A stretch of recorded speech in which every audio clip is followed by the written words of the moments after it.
So, what's up mga ka-agri? So, ayan, good morning po sa ating lahat. So, ayan, maulan na naman po ngayon dito sa amin sa Buhi, dito po sa Camarines Sur ngayon. At, ayan, wala kaming ulam ngayon dito sa bahay. Kaya, ayan, pupunta tayo dito sa malapit sa Manukan. So, ayan mga ka-agri, ito lang ulam namin ngayon. So, manok. So, Rhode Island po ito, Rhode Island na rooster. So, ayaw nilang bilhin kaya kinatay ko na lang. Napakaganda o napakataba. Yun. At mataba po ito. Ito yung palong. So, ayan. Adobo sa gatayan. Then, syempre, may kasamang saging. So, ito lang po yung ulam namin ngayong lunch. So, lulutuin na po namin ito. So, ayan mga ka-agri, naglagay na rin po kami ng luya. Kasi, na siya, mantika na yung ating manok. Kaya maglalagay na tayo ng luya, sibuyas at bawang.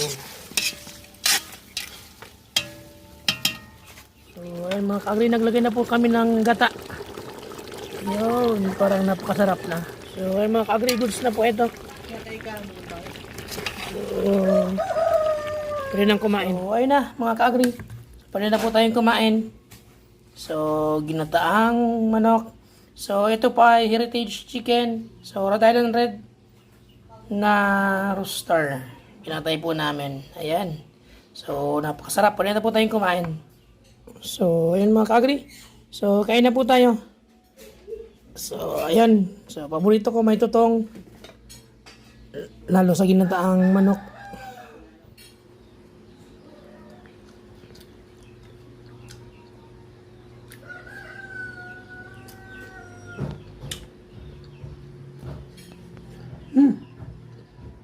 Sarap.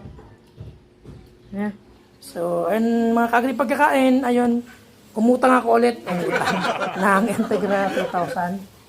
At syempre, ayun, nagpalista na rin ako ng ating Sulfur QR kasi naubusan na tayo. So, yung gamit ko kahapon, last na po yun sa pinadala sa atin ng Battlecack Livestock Product Family. At syempre, kumuha na rin ako ng Premoxil powder kasi wala na rin tayong Premoxil powder dito sa ating backyard farm. At ayun, ipapakita ko po sa inyo yung update doon sa ginagamot natin na mga sisiw na galing sa Draco Farm. So, ayun mga ka-agri, ipapakita ko po sa inyo yung update doon po sa ginagamot natin ng Sulfur Cure sa umaga at Premoxil powder sa hapon na galing sa Draco Farm ng mga sisiw na D102 at D109 at syempre yung Rhode Island White. So, papakita ko po yung cage nila. So far, eto, okay na po sila. Ayan, wala na pong matamlay. At pwede nang ilagay sa range. Ayan.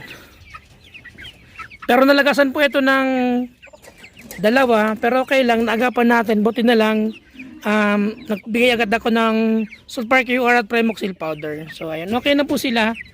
Ito maliliksi na. At ngayon tatapusin po natin yung pagbigay sa kanilang Sulfur QR at ng Premoxil powder.